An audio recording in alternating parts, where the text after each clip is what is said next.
नमस्कार, आप देख रहे हैं न्यूज 9 इंडिया और मैं हूं अहमद रजा खान। सुप्रीम कोर्ट ने मोदी सरकार के वक्फ कानून को पूरी तरीके से पलट दिया है।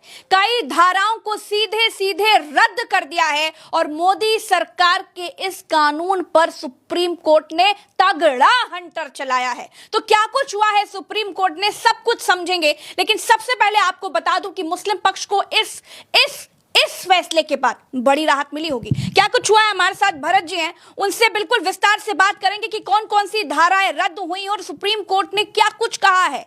इस फैसले के बाद मुस्लिम पक्ष को कितनी राहत मिलेगी, सब कुछ समझेंगे। भरत जी, हंटर चला दिया सुप्रीम कोर्ट ने, क्या कहेंगे?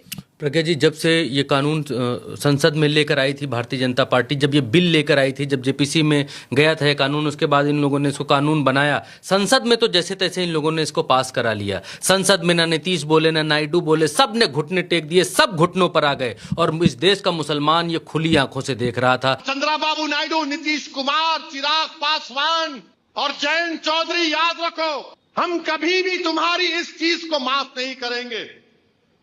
तुम हमारी शरीयत पर हमला जो करने की इजाजत बीजेपी को दे रहे हो, अगर ये चार बोल दे कि बिल नहीं लाना चाहिए तो बिल नहीं आएगा, मगर तुम बीजेपी को इजाजत दे रहे हो हमारी मस्जिदों को, वक्फ को खत्म करने का।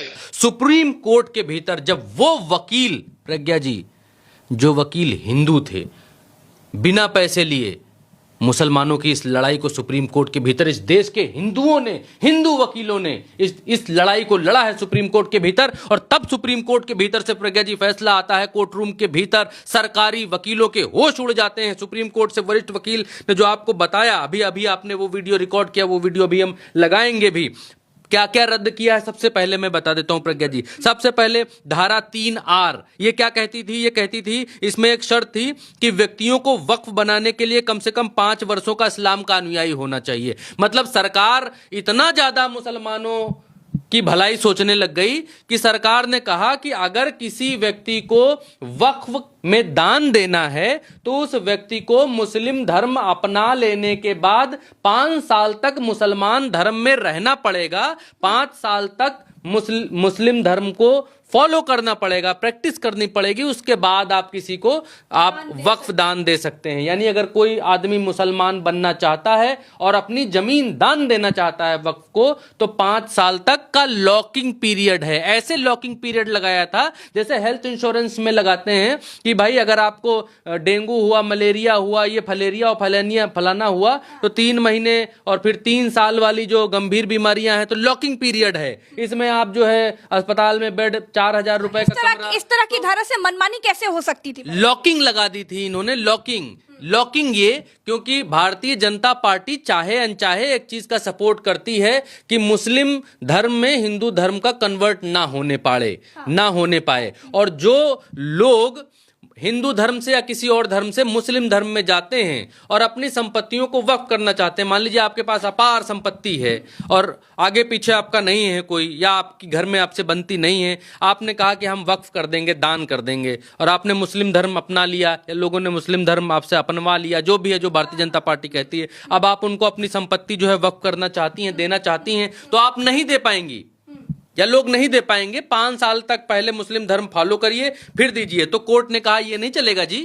अगर कोई भी ABCD आदमी मुस्लिम धर्म कन्वर्ट होता है, जाता है, तो वो चाहे 1 दिन का मुस्लिम हो, 2 दिन का मुस्लिम हो या 2000 साल का मुस्लिम हो, जब चाहे तब उसकी संपत्ति, उसकी चीज जब चाहे तब दे दे। तो ये दूसरी कौन सी धारा? धारा 3R, इसको रद्द कर दिया सुप्रीम कोर्ट ने। बोले रद्द, ये नहीं चलेगा, काम खत्म, हटाओ इसको। धारा 2C, ये कानून की बात कर रहा हूं प्रज्ञा जी, जिसको भारतीय जनता पार्टी ने कानून बना दिया, लागू कर दिया, उसकी बात कर रहा हूं। धारा 2C का उपबंध, जब तक नामित अधिकारी की रिपोर्ट दाखिल नहीं हो जाती संपत्ति को वक्फ संपत्ति न माना जाए। कोर्ट ने इसके लिए इस प्रावधान को स्थगित कर दिया, रद्द कर दिया। मसला ये कि इन लोगों ने दे दिया ये कि जैसे कोई संपत्ति है, वो संपत्ति वक्फ की संपत्ति है या नहीं, उस पर पहले कोई विवाद खड़ा कर दे। मान लीजिए आप विवाद खड़ा कर दीजिए, बोल दीजिए ये संपत्ति हमारे दादे परदादे की थी और ये वक्फ में चली गई थी, हम नहीं चाहते जी कि अब अब वक्फ में चली जाए, या फिर कोई विवाद कोई भी खड़ा कर दे, तो सरकार इस कानून के तहत ये था कि सरकार डीएम से कहेगी कि डीएम साहब आप जांच करिए, और उस जांच की कोई समय सीमा नहीं थी। आप जब तक जांच करेंगे तब तक ये सरकारी जो जमीन है सरकार की मान ली जाएगी, ये सरकार की ही रहेगी जब तक आप जांच करेंगे। और जांच की समय सीमा क्या थी? नो समय सीमा। जब तक जांच चलेगी तब तक सरकारी रहेगी, और डीएम जो कहेगा वही निर्णय मान्य होगा, न खाता न बही। डीएम जो कहे वही सही, जो जिसको बता देगा डीएम की ये फलाने की नहीं ढिमकाने की है तो ढिमकाने की। धारा को भी रद्द कर दिया गया है। सुप्रीम कोर्ट बोला नो, ये क्या है भाई? देश संविधान से चलेगा, और डीएम किसके कहने पर चलते हैं? जिनकी सरकार होती है जिस राज्य में, जिस राज्य में जिसकी सरकार उसका डीएम, तो उसकी वक्फ की जमीन है। ये क्या है? ये नहीं चलेगा, रद्द। तो अब तक कितनी 2 धाराएं बताई मैंने, धारा 3R, धारा 2C, 2 रद्द हुई। धारा 3C ये, हाँ ये नहीं, तीसरी मैंने बताई धारा 3C कलेक्टर वाली, और चौथा ये कि गैर मुस्लिम सदस्यों की जो है वो सीमा, वक्फ बोर्ड में 3 से अधिक गैर मुस्लिम सदस्य नहीं होंगे। यस, ये भी क्लियर कर दिया। पहले क्या था? पहले बड़ी चालाकी से इन लोगों ने ये किया था कि जैसे 12 सदस्य हैं केंद्रीय वक्फ परिषद के भीतर, तो उसमें 12 सदस्य हैं। 12 सदस्यों में इन्होंने कहा एक तो महिला रहेंगी जी, महिला का रहना इंपॉर्टेंट है, वो हिंदू होंगी मुसलमान होंगी उसका मालूम नहीं, लेकिन उसमें जिन लोगों को इन्होंने कहा कि एक सांसद रहेगा, विधायक रहेगा, सुप्रीम कोर्ट का वकील रहेगा, एक रिटायर्ड जज रहेगा, फलाना रहेगा, ढिमकाना रहेगा, और मुस्लिम इतने रहेंगे, हिंदू इतने रहेंगे। इन्होंने जो ये विशेष सदस्य हैं इनकी संख्या नहीं बताई थी। माफ करिएगा, जो विशेष सदस्य हैं इनका ये नहीं बताया था कि विशेष सदस्य किस धर्म से रहेंगे, हिंदू होंगे कि मुसलमान होंगे। इन्होंने ये बता दिया था कि भाई हिंदू लोग इतने रह सकते हैं, लेकिन जो विशेष सदस्य होंगे वो किस धर्म के होंगे?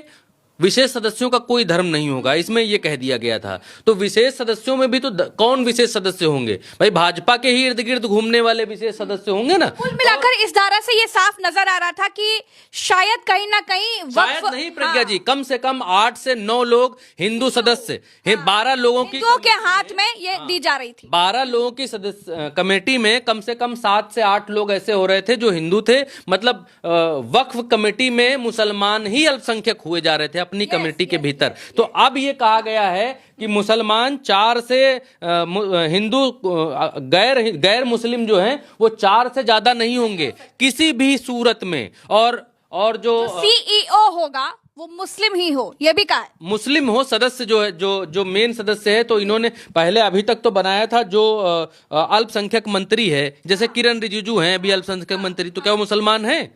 जैसे उत्तर प्रदेश में है अल्पसंख्यक मंत्री ओम प्रकाश राजभर, तो क्या वो मुसलमान हैं? तो अब सुप्रीम कोर्ट ने यह भी कह दिया है कि इसका जो मेन मुखिया मुख्तार मालिक होगा वो भी अल्पसंख्यक ही होगा। ठीक, तो ये बहुत बड़ी राहत है इस सरकार में। प्रज्ञा जी, जब से सरकार आई है तब से आई तो हिंदुत्व के नाम पर, आई हिंदुओं का भला करने के लिए, आई हिंदुत्व को आगे ले जाने के लिए, हिंदू हृदय सम्राट आए हिंदुओं के लिए, लेकिन भला मुसलमानों का हो रहा है। एक के बाद एक जो है वो मुसलमान धर्म सुधार आंदोलन चला रहे हैं, चाहे वो यूसीसी हो, बुर्का न पहनो, चाहे वो आपका 3 तलाक हो, चाहे वो वक्फ हो, चाहे वो और चीजें हो, सब मुसलमानों के। फिर सवाल ये भी उठते हैं कि जब हिंदू श्राइन बोर्डों में या सिख इस तरह के बोर्डों में कोई मुस्लिम शामिल नहीं होता है, तो फिर ये मुसलमानों के वक्फ में क्यों हिंदुओं को शामिल करना चाह रहे हैं? इससे किस तरह का हित होगा? ये भी एक बहुत बड़ा सवाल लोगों के जहन में था। भरत जी देखिए प्रज्ञा जी, मसला ये है कि भारतीय जनता पार्टी की सरकार जब से आई है, भारतीय जनता पार्टी की सरकार ने पहले कंपनियों को प्राइवेट किया। आपको मालूम ही है उस पर क्या जाना है। एयर इंडिया को टाटा के हाथ बेच दिया, रेलवे में प्राइवेटाइजेशन आ गया, जितनी हमारी बड़ी कंपनियां थी उन कंपनियों में जो है प्राइवेटाइजेशन घुसेड़ दिया। ठीक है, अडानी अंबानी ठेका लेने लगे, एयरपोर्ट का ठेका लेने लगा, अडानी पर चला गया। उस कहानी में जाएंगे, लंबा चलेगा, लंबा जाएगा। अभी पिछले 2 साल से इस सरकार ने क्या किया है, बहुत कम लोगों को ये जानकारी होगी, बहुत कम लोगों को, मीडिया में भी नहीं आया होगा, गारंटी करता हूं मैं। जो लोग रिसर्च कर रहे हैं, जान रहे हैं, पढ़ रहे हैं, उन्हीं को ये बात मालूम है। भारतीय जनता पार्टी की सरकार ने अभी कुछ दिन पहले जो शत्रु संपत्तियां थीं इस देश में प्रज्ञा जी, इस देश में, बहुत बड़ी बात कह रहा हूं मैं, इस देश में जो शत्रु संपत्तियां थीं जिनका अभी तक मालिकाना हक सरकार के पास था, उन शत्रु संपत्तियों को नरेंद्र मोदी सरकार ने बेच डाला है प्रज्ञा जी, बेच डाला है शत्रु संपत्तियों को प्राइवेट लोगों के हाथे। जो जितना पैसा दिया बोली लगी और उन संपत्तियों को बेच डाली। अरबों खरबों की जमीन बिक चुकी है प्रज्ञा जी, आज की तारीख में बोलियां लग चुकी हैं। और शत्रु संपत्ति मतलब कि वो संपत्ति जो बंटवारे के दौरान जो लोग पाकिस्तान चले गए, जिनका बिल्कुल जिनके मालिकान दूसरे देश चले गए, उन्होंने वहां की नागरिकता ले ली, तो वो जो संपत्ति यहाँ बची वो शत्रु संपत्ति कहलाई और उसी शत्रु संपत्ति को भी भट्टा बैठा दिया, बेच दिया। किरण रिजिजू ने संसद में प्रज्ञा जी जब ये बिल पास हो रहा था तो उस समय ही किरण रिजिजू ने बोला था कि इस संपत्ति को कैसे मोनेटाइज करना है, क्योंकि इस देश में सेना के बाद सबसे ज्यादा, रेलवे के बाद सबसे ज्यादा संपत्ति जो है वो वक्फ के पास है। और किरण रिजिजू ने ये बात बिल्कुल क्लियर कट कही थी कि इस संपत्ति से कैसे पैसा बनाना है, कैसे मोनेटाइज करना है। उसके सुझाव भी हमारे पास कई हैं और इसको हम देखेंगे। तो एक तरीके से ये इस सरकार की, भारतीय जनता पार्टी की सरकार की नजर मुसलमानों की वक्फ की गई संपत्तियों के ऊपर थी। ये इन संपत्तियों से पैसा बनाना चाहते थे, जिसको अंग्रेजी में मोनेटाइज करना ये कहते हैं, ये करना चाहते थे। लेकिन सुप्रीम कोर्ट ने राह में रोड़ा अटका दिया है, टांग अड़ा दी है। इस देश में जिस देश में प्रज्ञा जी नीतीश कुमार के भरोसे मुसलमान थे, नायडू के भरोसे कितने मुसलमान थे, इन लोगों ने सरकार बनाई इन दोनों की, लेकिन ये दिखला दिया, ये बतला दिया कि नीतीश और नायडू मुसलमानों के बिल्कुल भी सगे नहीं हैं। वक्फ के मामले पर इनके मुंह से बक्कुर तक नहीं फूटा दोनों के। बाकियों की तो बात क्या करें, बाकी तो एनडीए के उसी राजनीति का हिस्सा हैं। लेकिन अब सुप्रीम कोर्ट ने यह दिखा दिया है कि अगर नहीं है आपका कोई, नहीं सुन रहा है आपका कोई, तो हम सुनेंगे। इस देश के चीफ जस्टिस ऑफ इंडिया ने यह दिखा दिया है कि हम ये बिल तो नहीं रद्द कर, पूरा कानून तो नहीं रद्द कर रहे, लेकिन जिन कानूनों, जिन धाराओं में मनमानी थी, जिन धाराओं से ये मनमानी करना चाहते थे, उन धाराओं को हम रद्द कर रहे हैं, हटा रहे हैं, क्रैश कर रहे हैं, डस्टबिन में डाल रहे हैं उन धाराओं को। उन धाराओं का कोई इस्तेमाल अब नहीं होगा। पूरा लिखा जाएगा जो भी आदेश है सुप्रीम कोर्ट का, और उसके बाद जी क्या ये कहा जा सकता है कि एक तरह से मुस्लिम पक्ष को बड़ी राहत मिली है, बड़ी जीत मिली है, क्योंकि 50% तो अब जीत हाथ में आ गई है, वो भी तब जब इस तरह की मनमानी वाली धाराओं को रद्द कर दिया गया तब। जी प्रज्ञा जी, बिल्कुल आप कह सकती हैं कि 40 से 50% मुसलमान समाज को इस देश के राहत मिली है। जहां कोई सुनने वाला नहीं था, वहां सुप्रीम कोर्ट ने सुना है। और अब बेसिक जो मैं बताऊं आपको, बेसिक ये हुआ है कि वक्फ कमेटियों में अब मुसलमान लोगों का जो संख्या है वो ज्यादा रहेगी, यानी मुसलमानों की बहुमत ज्यादा रहेगा। जो बहुमत कहेगी कमेटी में वो चीजें होंगी। अभी तक हिंदुओं का बहुमत ज्यादा हो रहा था, और अब मुसलमानों का बहुमत ज्यादा होगा। तो जो भी निर्णय लिए जाएंगे अच्छे कामों के, जमीन से कुछ करने के, या टिकट लगाने के, या कुछ बनाने के, इमारत बनाने के, वो बहुमत के हिसाब से लिए जाएंगे। तो ये एक बड़ी जीत है। दूसरी बड़ी जीत ये है कि राज्य सरकारें मुसलमानों की वक्फ संपत्तियों को डीएम के जरिए, जिला कलेक्ट्रेटों के जरिए छीन सकती थी। उस छिनैती पर रोक लगा दी है सुप्रीम कोर्ट ने कि भाई ये कलेक्टर कोई नहीं होता है कि जांच करेगा, और जांच करके जब तक जांच चलेगी ये कुछ नहीं चलेगा। तो ये जो दो बड़ी चीजें हैं, ये बड़ी चीजें मानी जा रही हैं प्रज्ञा जी। तो चलिए इस कानून पे जिस तरह से रोक लगाई गई है, जिस तरह से धाराओं को रोक लिया गया है, या फिर इस पूरे कानून को पलट दिया गया, उसके बाद ये तो बिल्कुल साफ हो गया कि सुप्रीम कोर्ट ने मुस्लिम पक्ष को बड़ी राहत दी है। तो इस बड़ी खबर के साथ फिलहाल इतना ही, फिर मिलेंगे अगली कभी खबर में। अभी के लिए इतना ही। चैनल को सब्सक्राइब जरूर कीजिएगा। राम राम, दुआ सलाम, जय हिंद।